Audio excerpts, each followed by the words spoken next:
In this video, we're going to talk about what is an inside day. Stay tuned.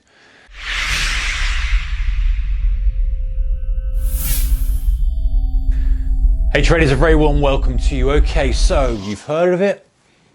What is it all about? Let's have a look. What is an inside day? So let's look at what it actually is technically, and let's look into what it could mean for us as a trader to try and predict potential price action for the next day or the current day. All right, so inside day, what does it mean? Let's look at the technicals first. So let's imagine we had our daily candle here. This is our candle, there's our body, there's our high, there's our low. That could be green, that could be red. It doesn't really matter. All we're interested in really for this is the high and the low, and we know that's pretty much how candlesticks are formed. If you're not aware of candlesticks, go and check out some previous videos I've done where I've talked about candlesticks and candlestick patterns and all that kind of cool stuff. So high, low.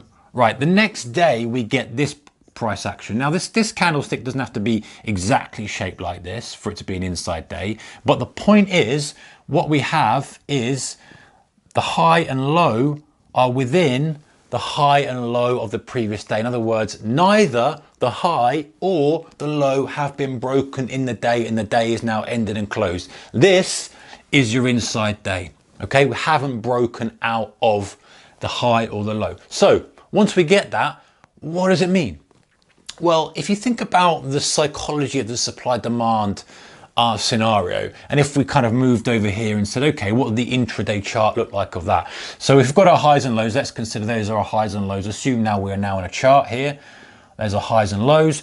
And what's actually happening is, you know, price is moving up, and normally you're going to get buyers being more aggressive and you're going to get pushed through highs, and maybe it fakes out and comes back again. Maybe it breaks out. We don't know. It doesn't matter in this scenario. But what's happening is as we're approaching highs, maybe we're not even getting anywhere near highs. And by the way, this could still be something, you know, it could almost be, you know, a small doji. It could be, you know, very, very close to the low like that, not quite breaking it. It doesn't matter how the shape of the candle. The point is it's within those high and low range. So let's go back to the point and look under the bonnet of this kind of structure.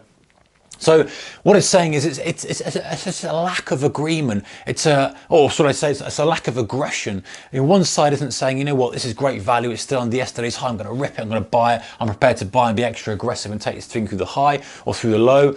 They're basically saying, you know what, they're buying it. I'm not too keen on paying anymore. I'm not going to buy it anymore. And so, you know, we get a bit of a drift down. Maybe it comes down lower. Same thing, sellers are hitting it, and they're like, you know what, I'm not that keen on it. Or buyers think, you know what, I think that's quite good value as it is now. It's a kind of shoulder shrug day, if that makes sense. So, you know, nothing's going on.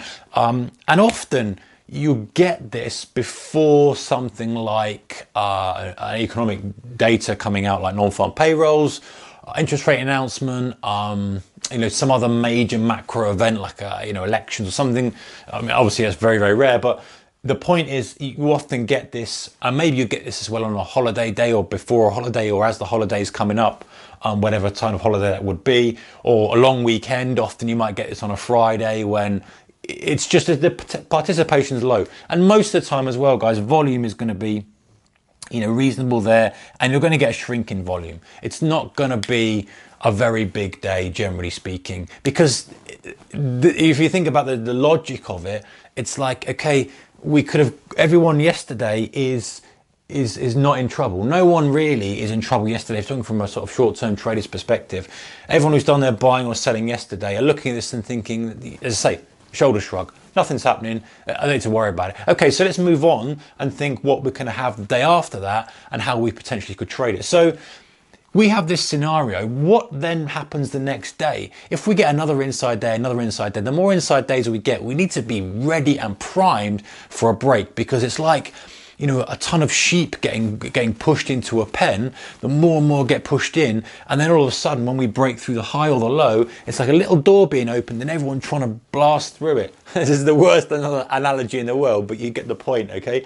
The idea is that when we're contracting volatility, we're looking for that volatility expansion. So a breakout is probably more likely to continue on, because there's far more people who have bet on direction and a kind of position for one way or the other. So inevitably we're going to get people on the wrong side of the coin.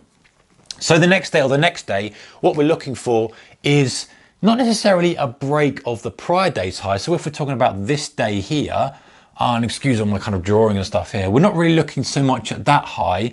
We want to see how it behaves. And if I use a different color pen quickly rather than rubbing that out, or a red one, this is the kind of thing I would look for, is for us to break through here.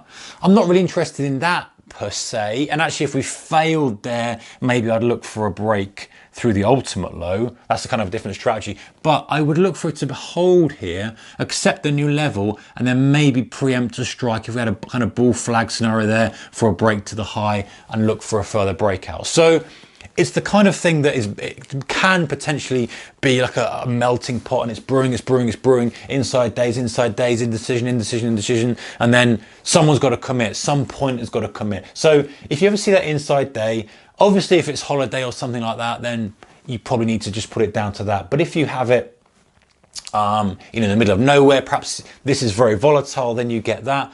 Then the next day, you might well be looking, instead of fading highs and lows from a day trading perspective, you might look to break out and get on the end of a trend day. Because, if you get a couple of inside days, the likelihood of a trend day coming along is probably higher than if you've, well, it is higher than if you've had, one trend day very, very recently. So positioning yourself accordingly, perhaps if you get on the early move from the opening drive, then you might look to hold it for a break of highs, that kind of thing. So just having that in your mind when you're trading. So that's the inside day. And any thoughts and comments below, as always, chuck them in the box.